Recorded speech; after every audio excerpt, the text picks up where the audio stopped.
येथील स्वातंत्र्य सैनिक कैलासवासी श्रीपाल काका आलासे कुरुंदवाड अर्बन बँकेला 2023-24 या आर्थिक सालात 4,43,96,000 ढोबळ नफा झालाय, तर 2,82,00,000 इतका निव्वळ नफा झालाय।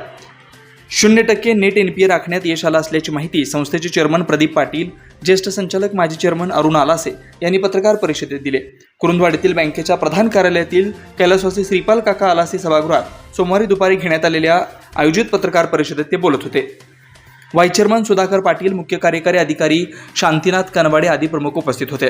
यावेळी पुढे बोलताना माजी चेअरमन आलासे म्हणाले, बँकेने शेतकऱ्याला केंद्रबिंदू मानून त्यांच्या हितासाठी अनेक योजना, उद्योग, व्यवसाय आणि जोड व्यवसायासाठी फार्मर प्रोड्युसर कंपनी स्थापन करून शेतकऱ्यांना उद्योजक बनवण्यासाठी कमीत कमी व्याजदराच्या अण्णासाहेब पाटील महामंडळ, वसंतराव नाईक महामंडळ, राज्य इतर मागासवर्गीय वित्त महामंडळाच्या अनेक कर्ज योजना राबवल्यात। नव्या युगानुसार बँकेने UPI पेमेंटच्या दृष्टीनं पेटीएम, गुगल पे, फोनपे या सुविधा सुरू केल्यात।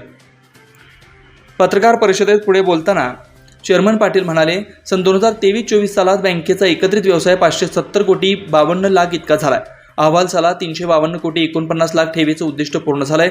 भागभांडवल 14 कोटी 25 लाख इतकं झालंय। बँकेकडे राखीव व इतर निधी 27 कोटी 32 लाख इतका आहे। बँकेचा एकूण स्वनिधी 41 कोटी 57 लाख, गुंतवणूक 144 कोटी 56 लाख इतकी आहे। यावेळी अण्णासो जोग, प्रदीप पाटील, मोनाप्पा चौगले, सुनील पाटील, महावीर थोटे, सुरेश उर्फ नंदकुमार पाटील, निखिल आलासे, भगवान गायकवाड, इकबाल पंटवेंगार, बाळासाहेब नाईक, सूर्यकांत कुसनाळे, ओंकार माळी, भरत चौगले, रेश्मा पाटील, दीपाली पाटील, सुजाता भबिरे, बँकेचे RI रटोळे आदी उपस्थित होते। आभार महादेव धनवडे यांनी मानलेत।